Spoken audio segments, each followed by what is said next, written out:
All right, let's get right into it. Valve, the company that basically runs PC gaming, just dropped a massive bombshell. They're not just launching one new piece of hardware, they're launching two. And believe me, this looks like a coordinated invasion that's set to completely redraw the gaming map. So let's break down what this really means. Yep, you heard that right.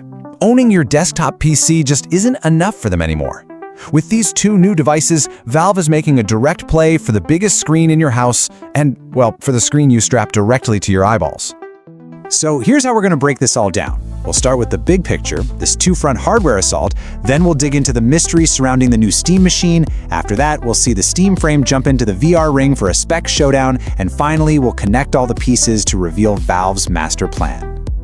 Okay, so let's get into the specifics. Valve is launching a two-pronged attack on the gaming world. On one side, you have the Steam machine, which is this powerful little PC built to live in your living room. And on the other, you have the Steam frame, a brand new VR headset aimed right at the heart of the virtual reality market. Let's talk about the Steam machine first.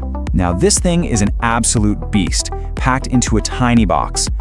But it comes with one huge glaring question mark hanging over it, a question that could literally make or break the whole thing.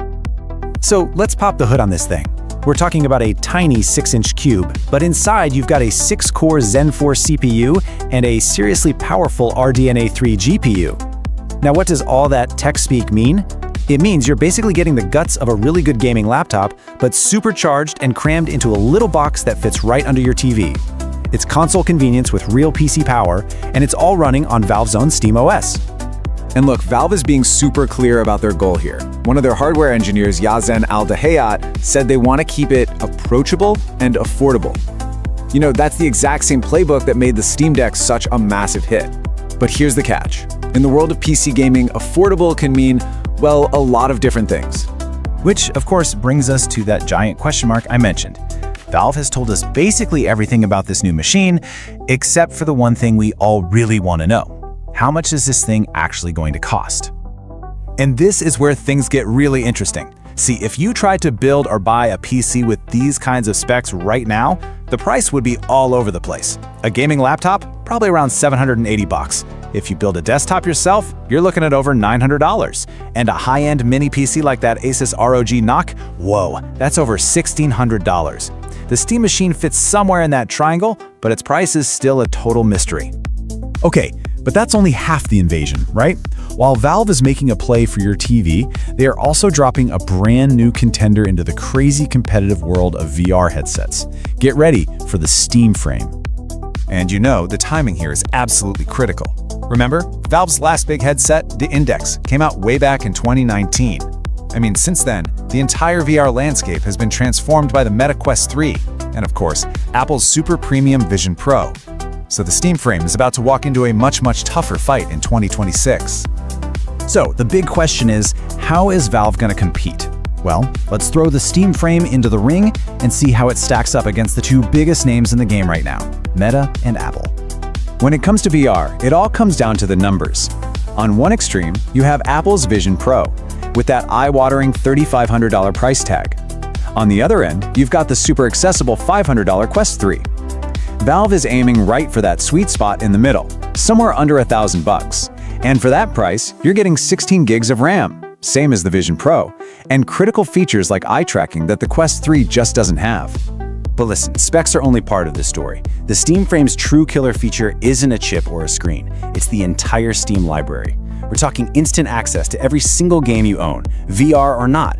While Apple and Meta want to trap you in their walled gardens, Valve is literally handing you the keys to the entire kingdom. For gamers, that is an absolute game changer. Now, there is one major trade-off you need to know about. The Quest 3 and Vision Pro have full-color pass-through cameras, so you can see the real world around you and blend it with digital stuff. The Steam frame, it's a pure VR machine with only black and white pass-through. But, and this is a big but, Valve cleverly stuck an expansion port on the front, basically leaving the door wide open for future upgrades, like maybe a color camera add-on. So we've got a powerful mini PC for the living room and a new VR headset. They're just two separate products, right? Wrong. This is where it all comes together. This is where we uncovered the single brilliant strategy that connects both of these devices and finally solves that price mystery. See, the real play here has nothing to do with selling plastic boxes. It's about defending and growing the single most valuable thing Valve has, the Steam ecosystem itself. And it all boils down to a business model that Sony and Microsoft perfected decades ago, the hardware subsidy. The idea is so simple.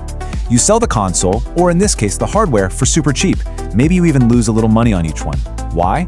Because you know you're going to make all that money back and a whole lot more on the games people buy for it.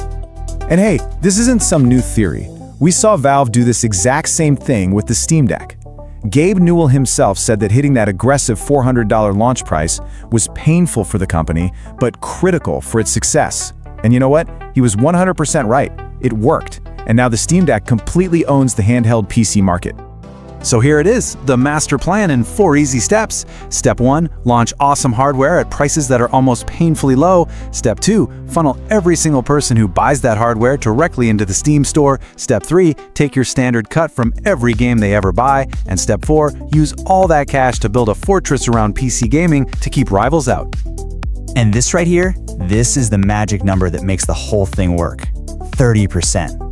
That is Valve's standard cut on pretty much every PC game sold through Steam. It's a massive river of money, and it's what allows them to sell their hardware at a loss and still come out way on top.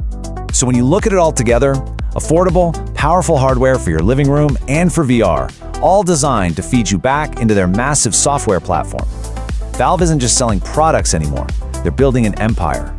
Which leaves us with just one last big question. Is this the move that makes Valve's gaming ecosystem completely and totally unbeatable? Thanks for watching. Before your Wi-Fi drops, hit that like, share, and subscribe button. Stay sharp, stay curious, and keep guarding the trends.